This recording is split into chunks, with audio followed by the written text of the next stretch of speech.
사랑하는 자들아, 너희를 시련하려고 오는 불시험을 이상한 일 당한 것 같이 이상히 여기지 말고 오직 너희가 그리스도의 고난에 참여하는 것으로 즐거워하라. 이는 그의 영광을 나타내실 때에 너희로 즐거워하고 기뻐하게 하려 함이라. 너희가 그리스도의 이름으로 욕을 받으면 복 있는 자로다. 영광의 영 곧 하나님의 영이 너희 위에 계심이라. 너희 중에 누구든지 살인이나 도적질이나 악행이나 남의 일을 간섭하는 자로 고난을 받지 말려니와, 만일 그리스도인으로 고난을 받은즉 부끄러워 말고 도리어 그 이름으로 하나님께 영광을 돌리라.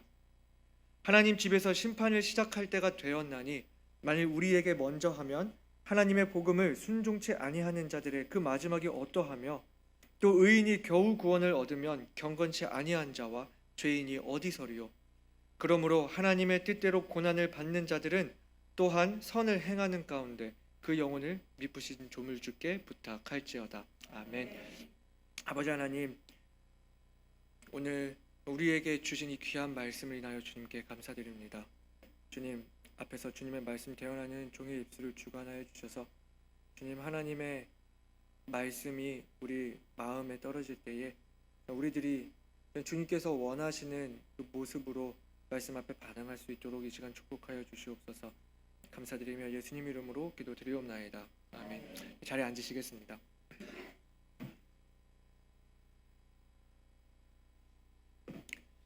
조금 된 이야기인데요. 미국의 어느 한 교회에서 그 LGBTQ, 이 동성 연애자들을 향해서 그들은 하나님이 증오하시는 죄를 범하는 죄인들이니 지옥에나 가라라고 그렇게 말을 해가지고 교회 밖은 물론 이 기독교계 내에서도 말이 많았던 일이 있었습니다. 그 교회가 이제 근본주의라고 하는 교회에서 했던 말이었는데요. 그 교회가 세상으로부터 아주 많은 욕을 먹었기도 하고요. 또 같은 교회들 내에서도 좀 그렇게 말하는 것은 문제가 있지 않느냐 이렇게 하는 말이 많았습니다. 여러분은 어떻게 생각하세요? 당연히 우리는 진리를 진리로 전해야 합니다. 동성애는 하나님이 혐오하시는 죄가 분명하죠. 하지만 우리가 그 사람들에게 지옥에나 가라 이렇게 말할 수는 없을 겁니다. 우리도 똑같은 죄인으로서 다른 사람을 정죄할 수는 없는 것입니다. 예수님은 분명히 그들을 위해서도 자기 목숨을 십자가에 바치셨습니다. 하나님은 분명 그들도 사랑하시죠. 하나님이 사랑하는 그 사람들을 우리가 함부로 지옥에나 가라 마라 이렇게 말할 수 있는 권리는 없지 않는 것인가요? 없지 않지 않습니까? 주님은 우리에게 말씀하시기를 우리가 아무리 합당한 말을 하고 아름다운 말, 옳은 말을 한다고 할지라도 그 안에 사랑이 없으면 울리는 꽹과리와 같고 아무것도 아니라고 그렇게 말씀을 하셨습니다. 죄인들에게 아무리 흉악한 죄인이라고 할지라도 지옥에나 가라라고 하는 그런 말은 과연 우리가 한번 생각을 해봤을 때 그 교회가 과연 그 사람들을 향한 그 하나님의 마음, 그리스도의 사랑을 품었다고 말할 수 있을까요? 이 교회가 욕을 먹고 있는 이유가 무엇일까요? 자, 그러면 과연 이 교회가 사회로부터 많은 지탄을 받는다고 해서 과연 그것이 세상으로부터 핍박을 받고 있는 것이다 이렇게 말할 수 있는 것일까요? 이것이 그리스도인으로서 받는 고난이다 이렇게 말할 수 있는 것일까요? 우리가 베드로전서 1장에서부터 계속 반복해서 나오고 있는 주제가 하나 있는데 바로 그리스도인들이 당하게 되는 고난에 대해서 그리스도인들이 어떻게 그 고난을 받아들여야 할 것인지, 그리고 그 고난을 감당해내는 그리스도인들의 모습은 어떤 모습이어야 할 것인지에 대해서 계속 말하고 있는 것을 우리가 함께 보고 있는데요. 오늘 본문에는 다시 한번 이 서신의 수신자들에게 고난에 대한 이야기를 하는 것을 보게 됩니다. 계속해서 고난에 대한 이야기가 나오면서 제 개인적인 마음으로는 고난에 대한 설교를 계속 반복하는데 이제는 어떤 말을 해야 하나 이런 생각도 들면서 이 본문을 이렇게 유심히 보는데 좀 제 마음에 와닿는 느낌이 하나 있었는데, 베드로 전서의 이 수신자들이 정말 고난과 뗄래야 뗄 수 없는 그런 상황 속에 살고 있었구나. 그리고 또 오늘 본문에서는 말하기를 이들이 당하는 그 시험을 가지고 불시험이다 이렇게 이야기를 하고 있는 것을 보면서 사람이 신체적으로 느낄 수 있는 그 고통의 감각 중에 화상으로 인한 고통이 가장 고통스럽다 이렇게 말을 하거든요. 그럼 이 소절을 읽으면서 전 또다시 고난에 대해 이야기를 하는데 그 시험이 불시험이라고 이야기를 한다면 과연 이들이 감당해야 했던 그 고통이 얼마나 큰 고통이었기에 이렇게 말을 하고 있을까? 얼마나 괴롭고 힘든 것이었을까 생각을 해보게 되었습니다.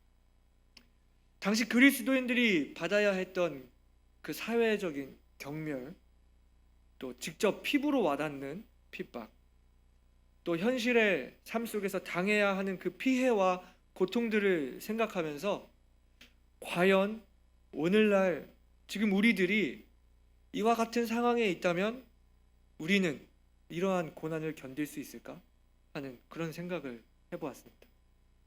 물론 우리들의 삶도 고난과 뗄래야 뗄 수 없는 삶이라고 말할 수 있을 거예요. 태어나면서부터 고난이 시작된다 이렇게 이야기를 하는데요.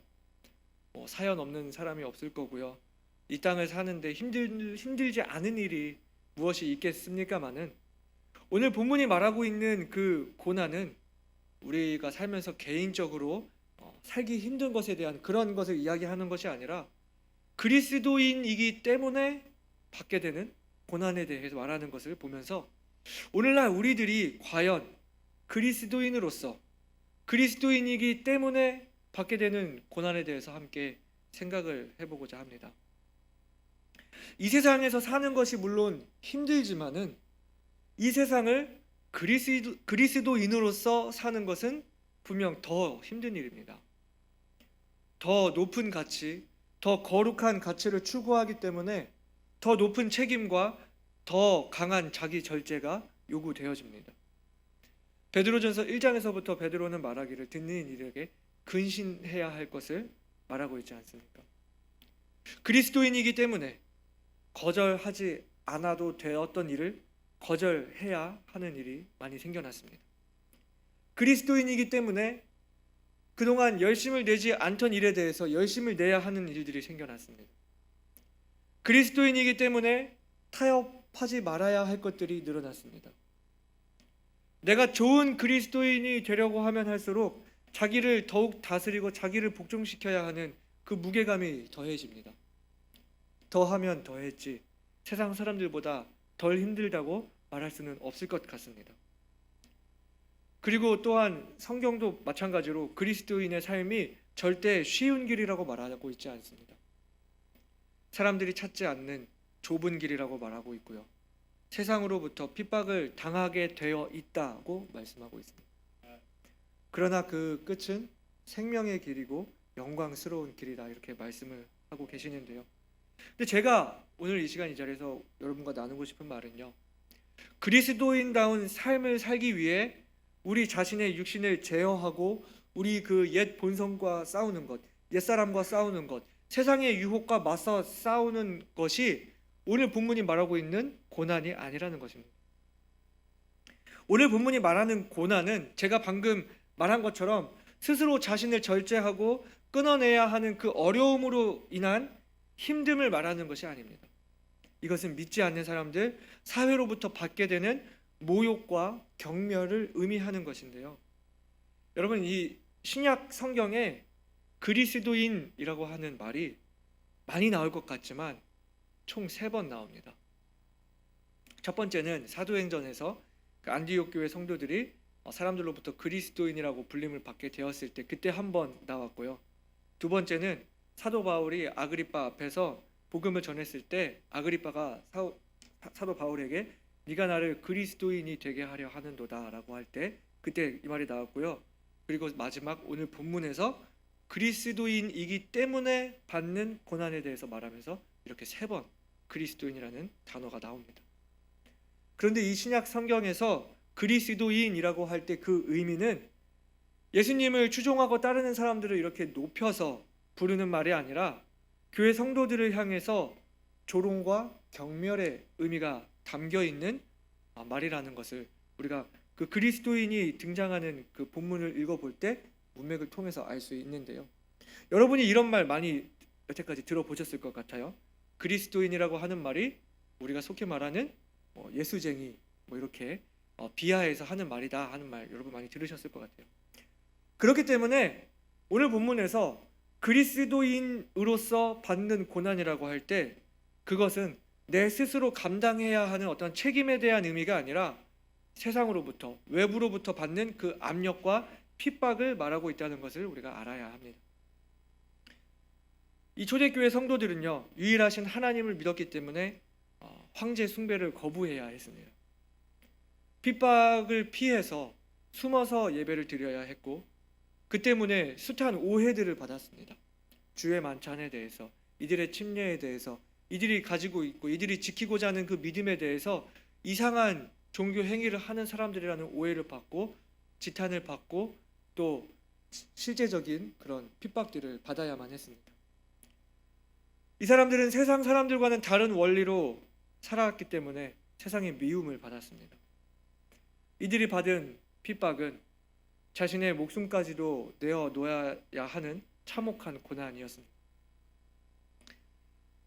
그러면 오늘날 지금 우리들이 세상으로부터 그리스도인이기 때문에 받는 모욕과 경멸은 어떤 것들이 있을까요? 물론 아직까지도 세계 많은 곳에는 종교의 자유가 허락되지 않고 또 하나님을 믿지 않는 나라와 민족들이 있어서 많은 선교사들이 선교하러 나가고 있지만 지금 우리가 살고 있는 대한민국은 그렇지 않잖아요. 그러면 지금 우리는 무엇을 가지고 고난이라고 부르고 있을까요? 제가 종종 유학생활을 하면서 그 미국에서 생활하는 한인들을 만날 기회가 있었는데요. 제가 한 번은 저보다도 젊은 한 청년을 만났습니다. 그 청년은 초등학생 때부터 조기 교육을 와서 미국에서 초등학교, 중학교, 고등학교 졸업하고 이제 로스쿨을 졸업하고 시민권을 얻고 변호사를 하는 사람이었습니다. 아주 큰 대기업의 자제라고 하더라고요. 미국의 명문대를 졸업하고 남들이 부러워할 만한 직업을 가진 사람이었습니다. 그 청년이 제가 신학 공부를 하기 위해 미국에 왔다라고 하니까 상당히 빈정거리는 말투로 저한테 그러더라고요. 신학 공부를 하는데 왜 미국으로 오냐고요. 그러면서 저한테 하는 말이 미국은 이미 썩을 대로 썩었다. 미국은 무신론자가 훨씬 더 많은 나라다. 이런 얘기를 하면서 미국을 이끄는 상류층에 있는 사람들은 대부분이 무신론자고 또 미국 최고의 대학들에서도 하나님은 없다고 그렇게 가르치고 있다. 그리고 자신도 그렇게 배웠고 내 주변의 친구들, 나와 교류하는 모든 사람들은 다 하나님은 없다고 이미 인정하고 있는 분위기인데 뭐하러 미국으로 왔느냐? 여기서 배울 것이 없다. 저한테 그렇게 말을 하는 거예요. 그러면서 하는 말이 교회에 믿는 사람들은 뭔가 좀 부족하고 결핍되고 의지할 곳이 필요한 사람들이 찾는 것이 교회다. 미국의 실제 상황이 이런데 뭐하러 여기까지 와서 공부를 하겠다고 고생을 하시느냐 그 나이에 저한테 그렇게 이야기를 하는 거예요. 상당히 모욕감을 주더라고요. 기분이 속으로 되게 많이 상하기는 했지만 저는 하나님은 지식으로 증명할 대상이 아니라 믿음의 대상이며 우리가 믿는 이 성경 말씀이 역사적 사실이기 때문에 믿을 수 있는 가치가 충분하다라고 이렇게 이야기를 하고 그냥 거기서 대화를 종료했습니다. 정말 제가 간만에 그런 도전적인 말을 들어서인지 속이 좀 끓기는 했지만 어쩌면 저 사람이 말하고 있는 내용이 어쩌면 미국의 현실일 수도 있겠다. 저 사람 같은 삶을 누리는 사람들, 저런 수준이 되는 사람들은 실제로 그렇게 생각할 수도 있겠다라고 생각하면서 그런 사람들을 하나님께로 이끄는 일이 정말 쉬운 일이 아니겠구나 하는 그런 생각을 했습니다.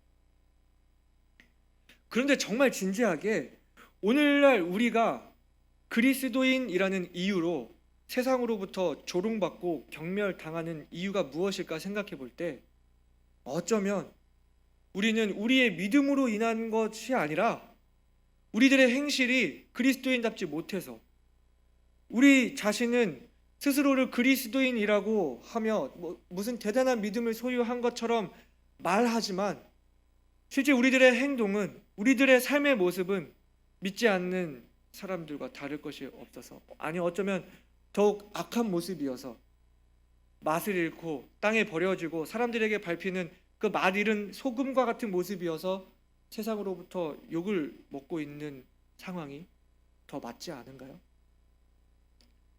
우리가 읽어온 이 베드로전서 전체적인 말씀 중에 고난에 대해서 이야기할 때 항상 같이 나오는 그 이야기가 베드로전서 우리가 같이 읽었지만 고난에 대해서 분류하는 것을 여러분 볼 수가 있습니다. 죄가 있어서 매를 맞고 참는 게 아니라 선을 행함으로 고난을 받는 것이다, 이렇게 말을 했고요. 또 선을 행함으로 고난을 받는 것이 하나님의 뜻일진데 악을 행함으로 고난을 받는 것보다 나으니라, 그렇게 말씀을 했고요. 오늘 본문에서도 말하기를 살인이나 도적질이나 악행이나 남의 일을 간섭하는 자로 고난받는 것이 아니라고 말씀을 하고 있습니다. 그러니까 우리가 받고 있는 고난에 대해서 내가 뭔가 나쁜 행실로 인해서, 내가 저지른 나쁜 행실로 인해서 내가 그 결과로 내가 당하게 되는 일들을 가지고 고난이다, 이렇게 말을 하지 말라고 지금 오늘 본문이 베드로전서에서 계속해서 지금 그 얘기를 하고 있는 것입니다. 그런데 오늘날 사람들이 그리스도인을 미워하고 욕하는 이유를 생각해 볼 때 우리들이 주님을 사랑하고 열심히 섬기는 모습 때문이 아니라 우리들의 본이 되지 못하는 그런 모습, 우리의 위선적인 모습 때문이라는 것을 생각해 보게 될 때 과연 오늘날 우리들이 세상으로부터 조롱과 멸시를 당하고 있는 것들이 오늘 본문에서 말하는 주님의 이름으로 욕을 받는 고난이라고 말할 수 있을까요? 그리스도인들의 삶이 세상으로부터 세상 사람들의 그 죄악된 삶의 원리에 실제적으로 위협을 주게 되고 우리들의 그 선한 영향력으로 말미암아 그들의 그 모습들이, 그들의 가치관들이 깨어지게 될 때 그들이 더욱 죄악에 머물기를 원해서, 그들의 어두움이 드러나는 것을 원하지 않아서 빛된 모습인 우리들을 싫어하고 미워하는 그러한 모습들이 실제 일어나고 있는 것이 맞을까요? 정말 우리는 그리스도의 이름으로 욕을 받고 있느냐고요? 아니 어쩌면 우리 때문에 예수님이 욕을 먹고 있는 것은 아니냐고요? 우리는 그리스도의 이름으로 핍박을 받기는커녕 그리스도인으로 스스로 사는 것조차 힘들어서 이것마저 피하려고 하고 적당히 하려고 하는 건 아닌지요? 적당히 하면 편하겠죠. 적당히 하면 핍박받을 일도 없을 겁니다. 적당히 하면 사단의 타겟이 되지 않을 겁니다. 사단도 자기를 위협하는 대상을 무너뜨리려고 하지 자기한테 위협이 되지 않는 적을 공격하지 않을 거잖아요. 혹시나 이 말을 들으면서 아 그래? 그럼 적당히 하자, 그래서 좀 편하게 신앙생활하자, 이렇게 생각하시는 분이 있지 않기를 바랍니다. 우리들은 진짜 고난, 오늘 본문이 말하고 있는 예수님의 이름으로 받게 되는 진정한 고난은 당해보지 않았으면서 단순히 그냥 내가 힘들면 고난이라고 말하고 그 힘들게 되는 원인에 대해서는 생각하지 않은 채 주님 때문에 힘든 거다, 이렇게 말하면서 당연한 것을 가지고 마치 내가 엄청난 희생을 하고 있는 것처럼 그렇게 여기고 있는 것은 아닐까요? 야고보서 1장 말씀에는 말씀하기를 시험을 참는 자는 복이 있도다. 이것에 옳다 인정하심을 받은 후에 주께서 자기를 사랑하는 자들에게 약속하신 생명의 면류관을 얻을 것임이니라. 사람들이 시험을 받을 때에 내가 하나님께 시험을 받는다 하지 말지니 하나님은 악에게 시험을 받지도 아니하시고 친히 아무도 시험하지 아니하시느니라. 오직 각 사람이 시험을 받는 것은 자기 욕심에 끌려 미혹됨이니 욕심이 잉태한즉 죄를 낳고 죄가 장성한즉 사망을 낳느니라 말씀하고 있습니다. 우리는 먼저 진짜 고난이 무엇인지 생각해 볼 필요가 있습니다. 내가 현재 겪고 있는 그 어려움과 힘듦이 내가 시험이라고 여기는 것이 진정 그리스도의 이름을 위한 것인지 아닌지를 말입니다. 오늘 본문에서 이어서 주님은 우리에게 고난을 어떻게 대해야 하는지를 말씀해 주시는데요. 먼저는 고난을 이상한 것으로 여기지 말라라고 하십니다. 고난을 이상한 것으로 여기지 않는다. 즉 당연한 것으로 여기라는 말씀이죠. 지난 시간에 우리가 침례에 대한 그 이야기를 하면서 우리가 예수님의 죽으심과 장사와 부활에 연합해야 한다. 그래서 우리 자신을 예수님의 그 죽으심과 같이 우리 자신을 죽은 것으로 여겨야 한다. 이렇게 말씀을 드렸습니다. 그리고 이제는 그리스도로 인해 살며 영원한 것을 추구하고 주님이 말씀하신 그 사랑의 가치를 추구하고 하나님의 영광을 추구해야 한다. 이렇게 말씀을 드렸습니다.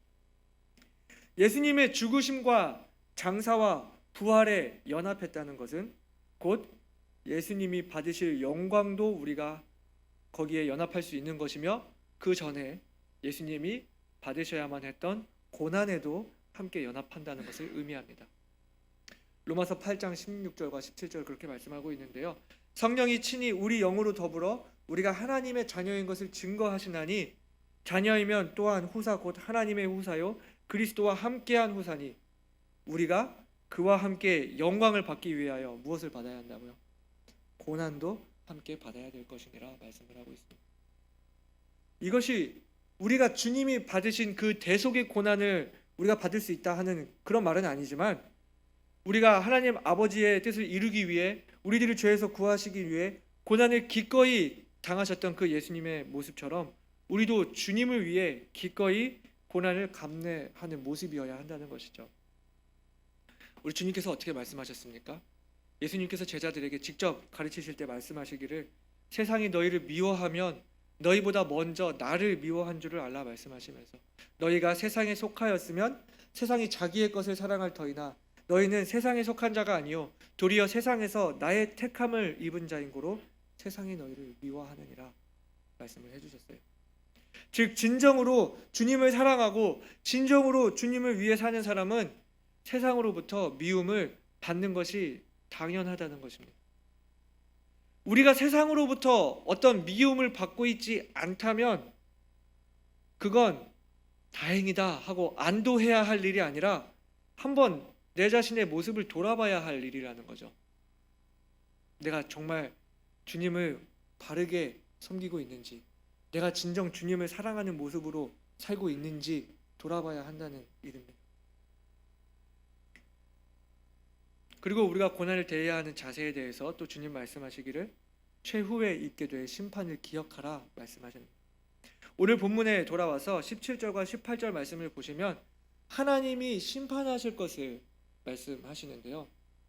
서두에 말했던 그 불시험이라고 하는 것이 결국에는 그 믿는 자들에게는 시련과 재련이 되는 그 정화의 의미를 갖게 되는 의미의 불이 될 것이라면 믿지 않는 자들에게는 심판하고 모든 것을 태워버리는 불이 될 것이라는 말씀입니다. 주님께서 이 땅에 다시 오시면 심판자로서 이 땅에 다시 오실 것입니다. 믿는 우리들은 우리가 행했던 그 선한 행실들로 인해서 상급을 받게 될 것이고 믿지 않는 자들은 그들의 죄로 인해서 심판을 받게 될 것입니다. 여러분 이 이야기를 잘 생각해 보면요 하나의 이야기를 할 수 있는데요. 하나님은 세신다는 거예요. 계산하신다고. 우리들의 선한 행실에 대해서 그리고 악인들의 죄에 대해서 말입니다. 주님 말씀하시기를 하나님은 우리 머리털까지도 다 세신 바 되신다고 그렇게 말씀을 하셨잖아요. 그러면 우리가 생각해 봐야 하는 것은 우리가 짓는 그 죄들에 대해서 우리가 짓는 그 악한 행실들에 대해서 분명히 히브리서 말씀에서는 하나님이 다시 기억지 아니하겠다, 생각하지 않겠다, 죄를 묻지 않겠다 말씀하셨지만 그것이 하나님이 몰라서 속아 넘어가는 것이 아니라 다 알고 계시는데 죄를 묻지 않는다는 거예요. 이 차이는 엄청 큽니다. 우리가 구원받은 이후에 죄의 유혹에 다시 넘어가게 되고 그것을 반복하게 되고 거기에 빠지게 될 때에 하나님이 그걸 모르셔서 안 걸리고 이렇게 넘어가는 것이 아니라 다 알고 계시다는 거예요. 하나님은 모든 것을 다 세시는 분이잖아요.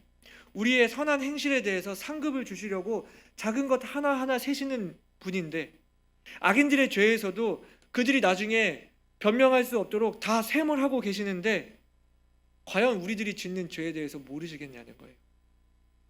하나님이 어떤 능력이 부족해서 우리가 하나님을 속일 수 있고 안 걸리고 넘어갈 수 있는 것이 아니라는 것입니다.